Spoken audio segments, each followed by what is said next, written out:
quota 0 punti la De Longhi, mentre Bellinelli legge alla perfezione la situazione. C'è il taglio di Gamble, vuole andare di nuovo in iniziativa personale, viene murato letteralmente da Gamble, che poi prova addirittura a spingere il pallone dall'altra parte, vede l'arrivo di Kyle Wills, giocata da playmaker per Julian Gamble, ovviamente una rimessa per Treviso che l'ha già effettuata. Sokolowski schiaccia dentro per Mekovulu, la palla è perfetta, dentro anche Vinsanter, mentre Teodosic trova subito il primo assist della partita. Logan che poi sale e segue, alla fine trovato in posto alto Hunter che legge alla perfezione la situazione, Begovic è verso sulla linea di fondo.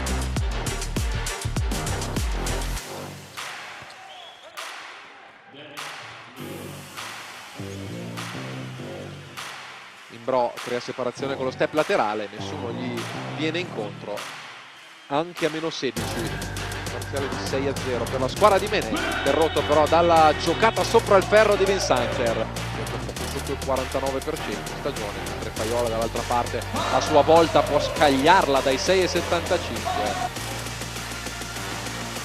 C'è il cambio difensivo di Gamble, allora Logan vuole sparare da 3, segna subito la prima tripla della ripresa alla De Longhi. Dall'altra parte invece posizione molto profonda di Gamble, può trovare un'altra schiacciata. Faiola indirizza la palla nelle mani di Gamble, Bellinelli stavolta ci riprova, un passo più indietro dove il tiro vale 3. Ora Russell, palleggio, arresto, scarico per Killo, 2 punti comodi per Treviso, una rarità.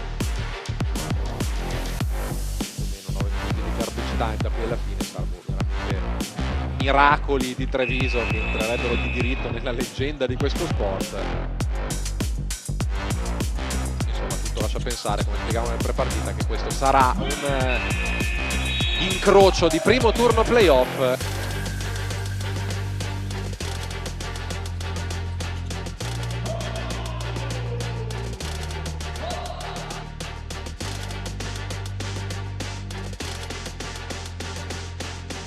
Tanto sulla sirena Madei 24 trova un canestro difficilissimo a Chele, curiosamente l'unico virtuosino su 12 a rimanere a secco, se riesce a trovare un canestro. Per il momento lo trova ancora Ali Begovic.